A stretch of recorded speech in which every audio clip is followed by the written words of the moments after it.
मंगलो नमस्कार मेरे प्यारे नौजवानों।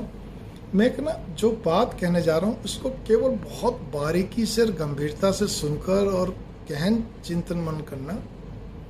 पहली बात तो ये कॉमन सी बात है, अगर आपके ऊपर कोई कर्ज है, चाहे वो 10 रुपये का हो और चाहे 10,000 का हो, चाहे 10 लाख हो, कितना भी हो, आप कितनी जल्दी उसको उतारेंगे वो आपके ऊपर निर्भर नहीं, आपकी इमेज बनाता है। आपके बारे में एक साख बनती है कि देखिए इन्होंने हाथ आज क्या कहते हैं लेके और आज ही बिल चुकता कर दिया, या 24 घंटे से लेके 72 घंटे के अंदर इन्होंने बिल चुकता कर दिया। ये किसी का रखते नहीं है, ठीक है ना। और किसी कारणवश अगर आप पे कर्ज ज़्यादा पड़ जाता है तो आप पहले कर्ज चुकाइए। आपको चाहे अगर ऐसी स्थिति आ रही कि आपको अपना कहते हैं कोई अचल संपत्ति बेचनी पड़े तो बेच दीजिए। ये मैं नहीं कहता, अच्छे नीतिकार भी कहते हैं। आप चाहे कोई चाणक्य नीति पढ़ लो, आप चाहे कोई भी नीति पढ़ लीजिए, पहले कर्ज चुकाइए ताकि आपकी साख बचे, उसके बाद फिर आगे की प्लानिंग करिए। लोग क्या करते हैं कि कर्ज भी चुकाने के नाम पे बहुत लंबा समय लगाते हैं, चाहे उनको अचल संपत्ति पड़ी, वो ये देखते फिर से कोई चमत्कार हो जाए, फिर से शायद हमारा एक और जगह जो कर्ज दे रखा है वो वापस आ जाए। वो आने में टाइम लग रहा है, लगातार इधर से ये तकाजा कर रहे हैं, प्रतिष्ठा मिट्टी में मिलती जा रही है और हमारा कर्ज चुकता नहीं हो रहा।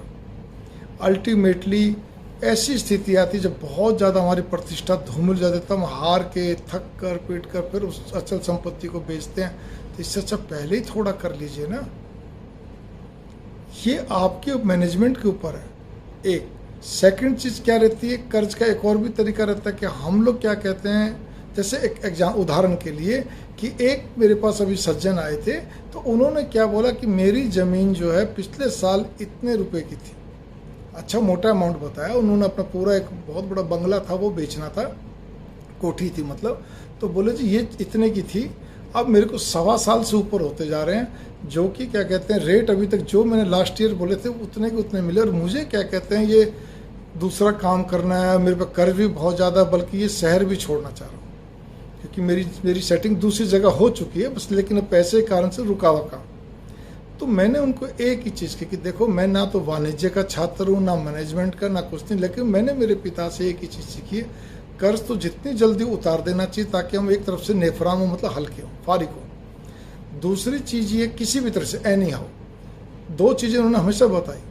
तो उसमें एक चीज़ ये है, दूसरी चीज़ ये है कि आपको कर्ज उतारने के लिए आपने अभी 1.25 साल भी मान लो तो 1.25 साल के अंदर उसका ब्याज जोड़ो, जो आपने अमाउंट बताया, हैवी अमाउंट बनता है ब्याज का भी। 1.25 साल के लिए आप एक प्रकार से कहते हैं डेडलॉक हो गए। यहाँ डेडलॉक का अर्थ मैंने क्या कहा, भी आप बिल्कुल लॉक कहते हैं एक प्रकार से कुछ भी नहीं, शून्यहीन हो गए। ना तो आप इधर के रहे ना उधर के, काम आपके सारे ठप पड़े हैं, खाली घर में बैठे हुए हैं कि जी हम जो रेट मांग रहे वो मिले तो हम बेचें, हम जो, अरे भाई 1.25 साल में उसका ब्याज जोड़ लो।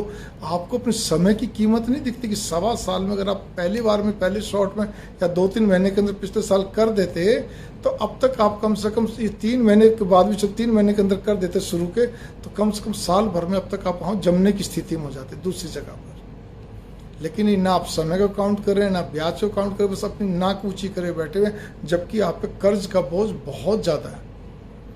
उसको बेच के तो खाली आप कर्ज ही चुका पाओगे, बस इतनी सी बात यह है, और आपके हाथ में कुछ नहीं आएगा। ये आपने जैसा बताया तो कैसा पार पड़े। इसी प्रकार से एक और महाशय हैं जिनका कोर्ट में केस चल रहा है, सब कुछ है प्रॉपर्टी को लेकर, लेकिन वो जो सामने वाला है उसमें भी एक चीज आ रही है कि वो कहता है जी बराबर 50-50 कर लो आप। और 2007 से केस चल रहा है, आप इस बात पे गौर करिए। 2007 से वो कहते लूंगा तो पूरी लूंगा, नहीं तो मैं नहीं। और वो उसके परिवार वाले भी बोल रहे हैं पिताजी आप एक काम कर लीजिए, छोड़िए इतना लंबा केस।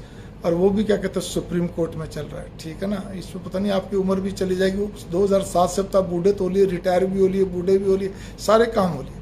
आज वो लगभग नहीं करते भी 68 से 70 साल के बीच के हैं, लेकिन नहीं, स्वीकार नहीं है।